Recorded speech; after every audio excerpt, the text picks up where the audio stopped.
I learned a new word today. It's peniophobia. Peniophobia means an irrational fear of becoming destitute, becoming poor, so poor that they couldn't eat or have shelter, and that it's becoming more and more common in the United States. Um, Healthcare therapists and people are seeing it more and more. I don't think it's irrational. I think that the system actually is trying to make people as dependent, as close to slavery as it possibly can get them, as long as they can keep working. Um, it's to the benefit of people who control everything and want to have a business that pays as little as possible to the workers and makes as much money for the owner of the business as possible. So um, wages have been stagnating for 20 or 30 years. Um, Healthcare in the United States is the most expensive in the world. And a lot of people go bankrupt just because they're getting old and they have health issues. It's, um, it's a result of the system. It's actually not an irrational fear because we can see people around us going through these traumas. We have people in our own family who don't have enough money to actually live. Well, um, if our society leads us to believe they own us from childhood, basically, is when you start learning that in the educational system, in the way society works. If we feel like the only way we're going to physically survive is to do things we don't like to do, well, um, we're going to reach a certain point in our lives when we'll become depressed because our life has meant nothing.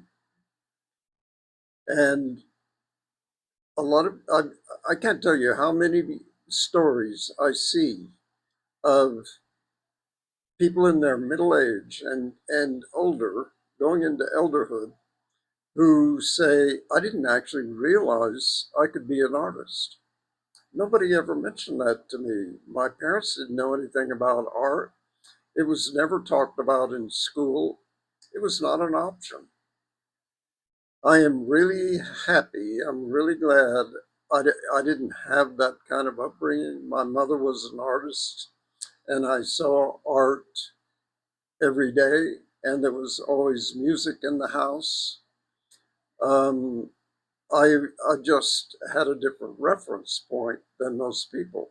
And I never went through a period where I thought I couldn't do that. It was just not um, available to somebody like me. So it it actually has been a surprise to me to see so many stories of people who didn't start painting until they were 50 or 60 years old. Grandma Moses is not an exception. There are really are a lot of people who are really good artists who started late. And basically it was just because they didn't even know they had a choice. I think our society is set up to make sure you don't know you have a choice. You don't know that there are other options. You don't know when you grow up any artists, any writers, any philosophers, any people who question things, who have some sense of beauty. How many poets have you known when you, as a child, or as a teenager? Um, what we do typically is wander in those years. We kind of stumble around looking for, what are we doing here? What does this mean anyway? And um, when you get a little older, you start to get a little perspective. You start to realize there are things that are valuable to me that nobody's ever talked to me about. I actually love visual beauty. I love the sound of foreign languages. I love poetry and music.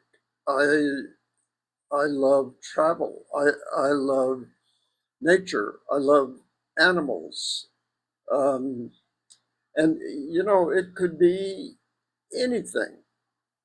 But if you're pushed in the opposite direction when you're young, you may not know you've got a choice. I think that education should be, in part at least, knowing what's available to a human being in this world that they could do, that they might love doing. We actually need to have some sense of all the different things human beings do, not just to survive, but because they love it. If you wake up at 45 or 55 or 65 and ask yourself, what is it I actually am alive for? What do I actually love doing? Well, that is a time of shifting, a time of revolution in your life that really could have come when you were 19. It could have come when you were 15. We just need to know that it's available.